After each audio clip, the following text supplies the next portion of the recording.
Nung nasa Pilipinas ako, sinubukan kong mangutang sa bangko, pero hindi ako pinautang. Hinahanapan ako ng collateral para ako pautangin. Oh, di ba? Ayan, oh. Dalawang inakay.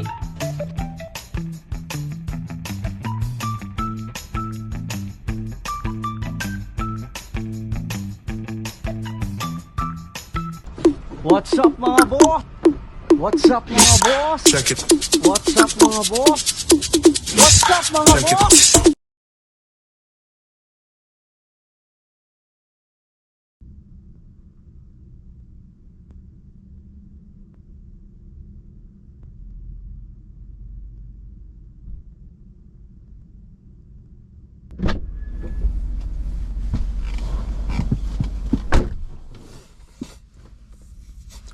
What's up mga boss?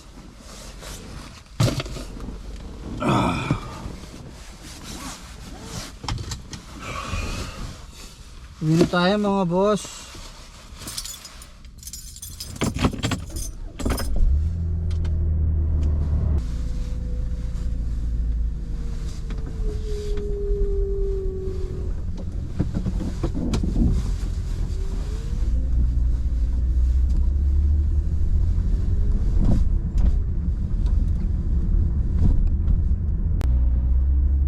Ganda ng panahon ano mga boss. Kita nyo yung ating ulap. Napaka aliwalas tignan mga boss. Nakaka-relax. Masarap maglakad-lakad mga boss. Pero may trabaho tayo. Sa day off natin mga boss.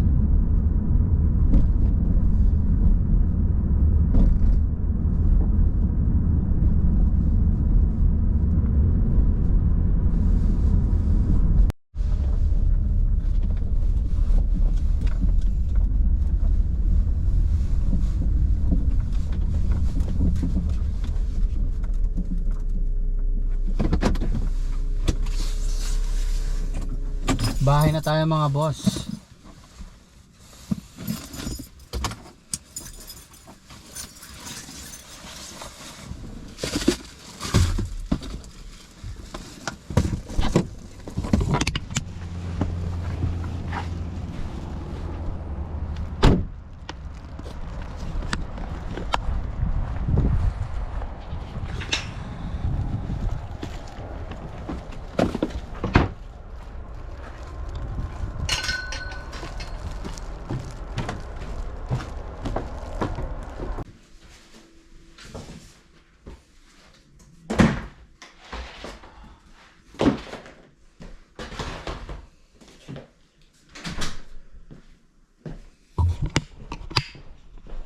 Pakainin natin yung kalapate mga boss. Hindi ko na pakain yan.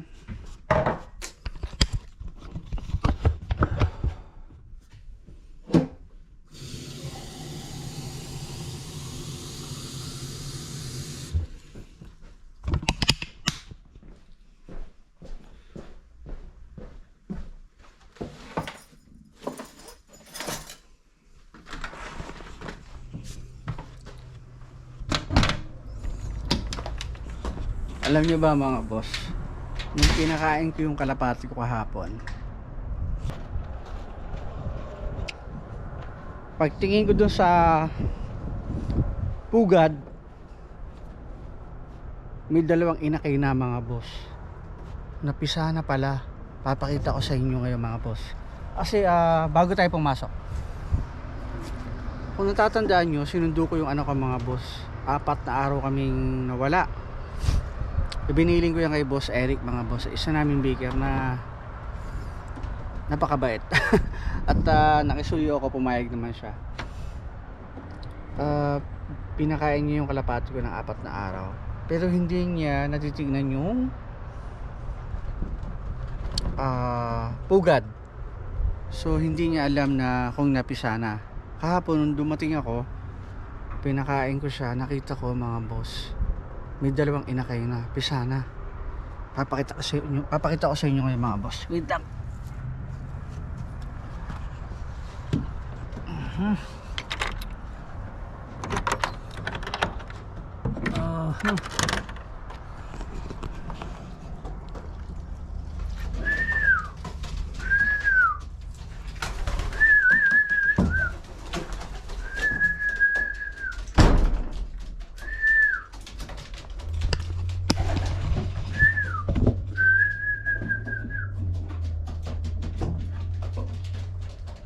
Painin ko na kayo.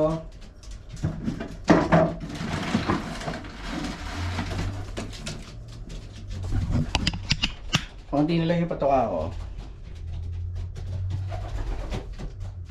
Ito yung gamit kong patuka. Yan.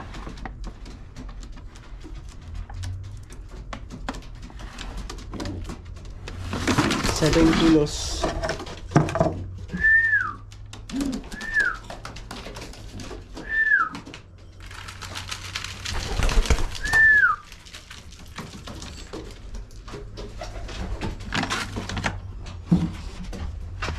Gutom na sila mga boss, oh.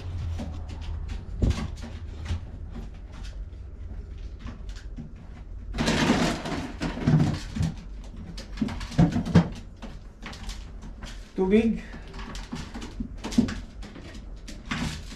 Dumi na eh, oh. Meron pa kaya lang marami.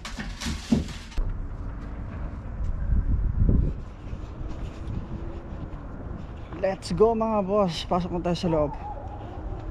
Palibasa hindi sa naaarawan. Ayan, meron pa rin natitirang snow sa gilid ng bahay namin mga boss.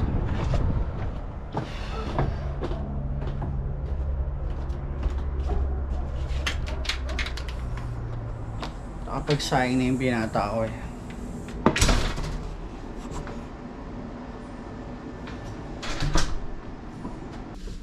Kamusta kayo mga boss? Hindi ko kayo nakamusta kanina dahil nagmamadali ako. Ang aking camera ay palubat na. So ito na, ito nyo naman, nag-charge ako ngayon. Kamusta kayo mga boss? Dawa po kayo ay safe ngayong oras na to mga boss, kung nasan man po kayo nandun ngayon.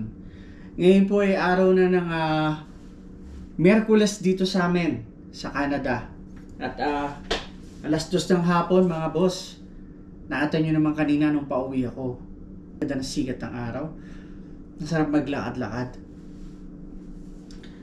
Mga boss, meron lang ako isi-share sa inyo. Wait lang mga boss, yun lang akong tubig.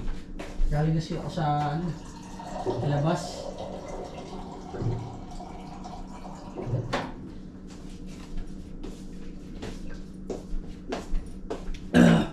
Thank you. Tungkol ito sa sa aking utang. Babahaba pang bayarin pero dahan-dahan nakakabayad ako. Medyo mabigat ang aking inutang.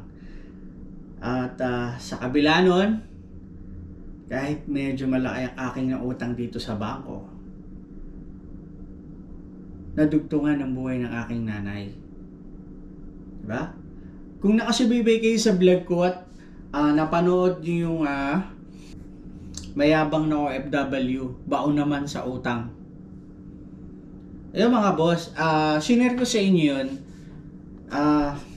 hindi para kaawaan, hindi para alam niyo na yung magyabang, hindi ganon mga boss. Sinare ko sa inyo yun kung ano yung totoong nangyayari sa akin dito sa Canada at sa aking pamilya at sa mga ibang tao na kasama ko sa aking vlog. At hindi naman yun masama, hindi naman yun bago, normal na yun na nangungutang tayo.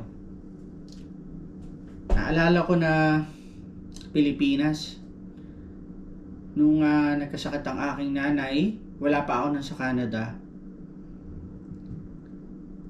bigla ang nakaramdam ng pananakit ng tiyan ng aking nanay. At bilang isang panganay, alam ko ramdam nyo to mga boss pag kayo ay panganay.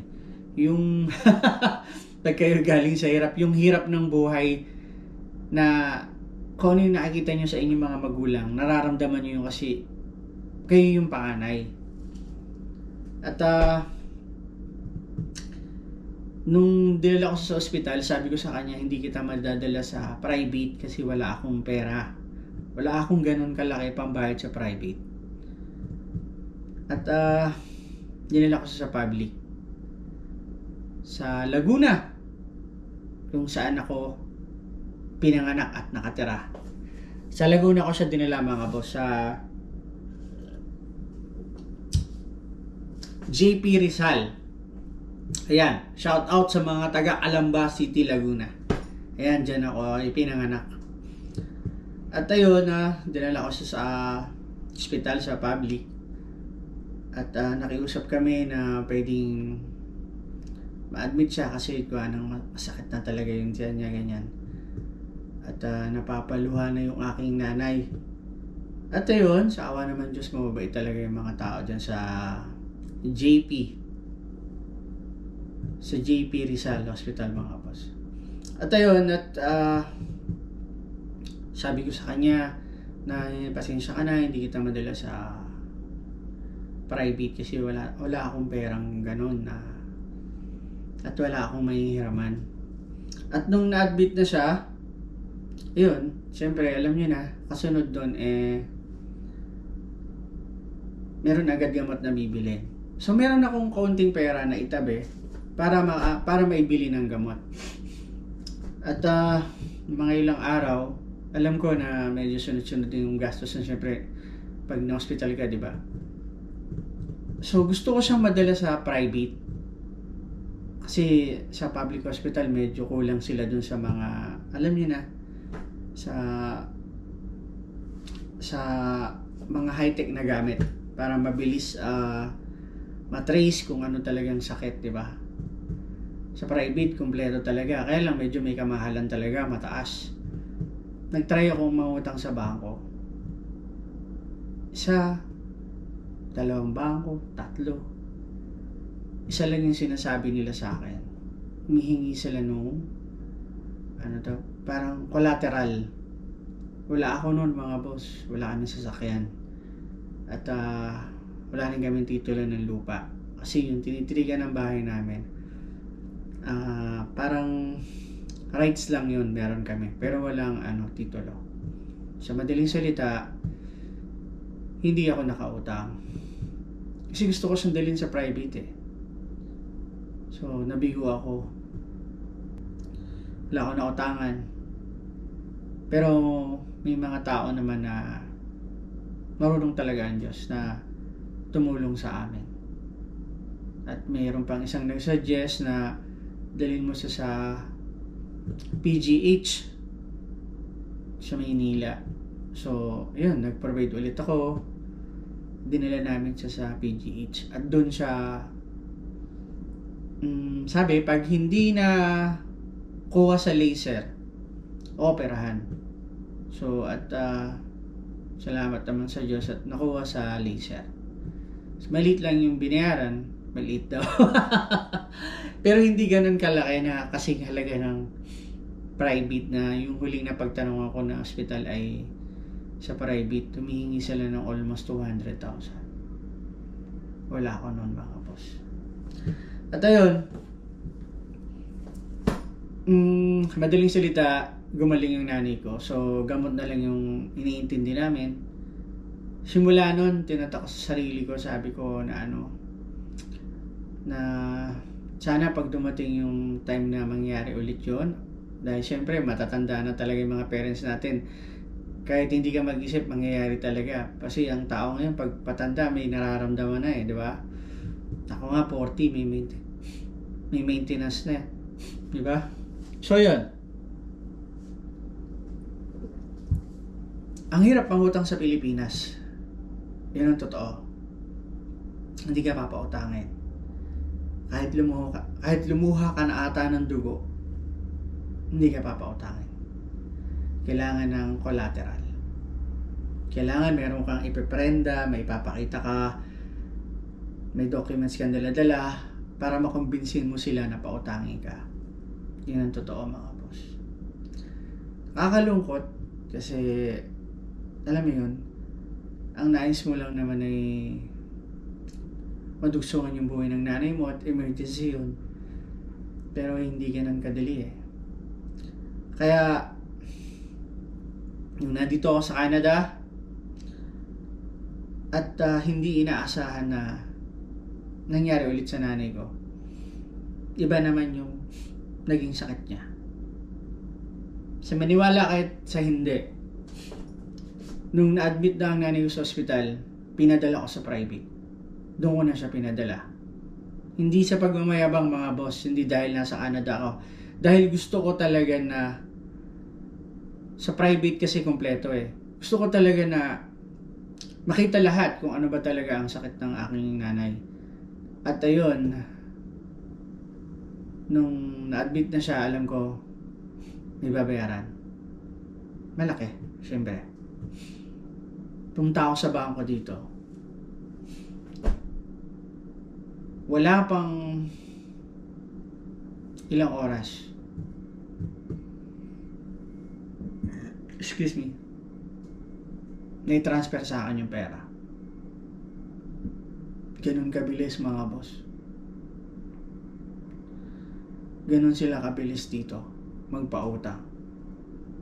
Kaya sabi ko nga sa inyo, kung nandito kayo sa Canada, hinay-hinay sa pag-utang.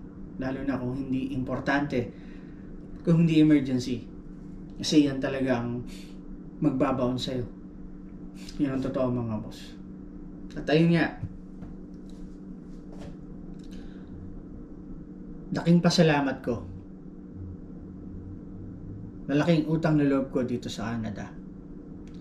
Hindi lang isa, dalawa pa. Nung nakalabas ang nanay ko, parehas ng taon, ng hospital yung anak kong babae. Malaking pera din. Talagang pigit mata. Pumunta ulit ako ng bangko, nangutang ako ulit. Ganun ulit. Ilang oras lang napautang ako. Eto ngayon yung binabayaran ko. Sinare ko sa inyo to mga boss, hindi ako nahihiya. Kasi ito yung totoo sa akin eh. Ayoko magpaligoy-ligoy, ayoko magpanggap. Gusto ko yung totoo ako. Ito yung realidad ng buhay dito sa Canada. Kaya minsan kung sasabihin mo na sinisisi mo yung Canada, hindi maganda yung naging future ng family mo dito. Pero minsan sana isipin mo rin na hindi lang sa Canada, sa iba't ibang bansa na kung saan may Pilipino nagtatrabaho. Minsan isipin din natin na malaki ang naitulong sa atin ng pag-abroad natin. 'Di ba? Kung na-failed ka man sa ibang bansa, parte yun ng pag-abroad. Ako tulad ko. Nakulong ako dati. Pero hindi ako sumuko, di ba? Dubai, tapos nagkatarpa ako ulit. Tapos eto, binigyan ng chance ni Lord. Punta ng Canada. Ganun lang ang buhay mga boss. At kailangan mo lang maging matapang at lagi ka lang magdasal. Yun ang number 1 na sandata mo pag ikay mag-a-abroad. Kailangan ay buong loob mo at matapang ka. Sinare ko yun sa inyo mga boss. Alam ko na ang iba sa inyo na nanonood sa akin ngayon meron din mga ganyang experience sa ibang bansa. Kaya ako nagpapasalamat sa Canada. Malaki ang utang na loob ko dito sa Canada mga boss. Yan ang totoo. Hanggang ngayon, nanay ko patuloy na malakas. Ang anak ko, magaling na, tatrabaho na. Diba? Kung sa Pilipinas yun ulit nangyari sa akin, hindi ko alam kung anong mangyayari, diba? Kung anong mangyayari sa aking mga mahal sa buhay. Ganun talaga ang buhay. Kailangan mong mangutang kung kinakailangan.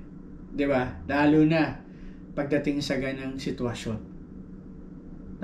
Pag sa mga mahal mo na sa buhay. At sana maging inspirasyon sa inyo itong aking video na to.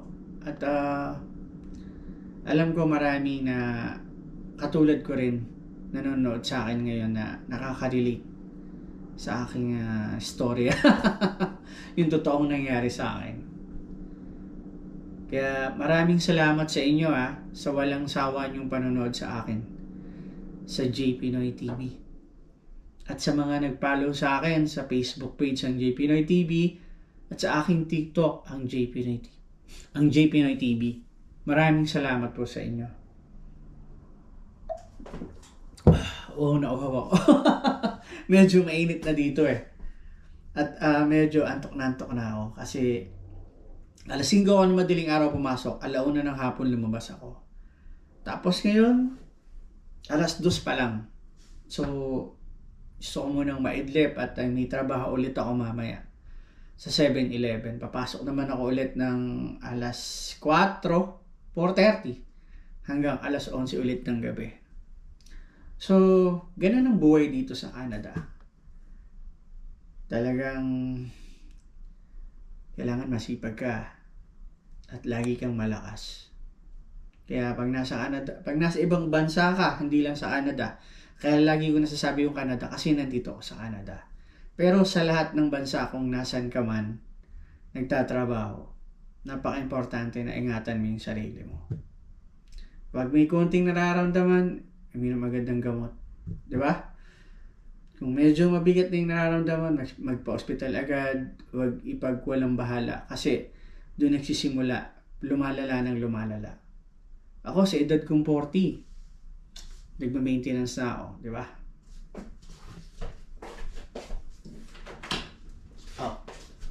Nagma-maintenance na ako sa edad kong 40. 44 na ako ngayon, 4 na taon na ako umiinom. Kasama ko na to sa buhay. Kasama ko na to sa araw-araw kong buhay. Tuwing umaga, pagising ko, iinom ako agad ng isa.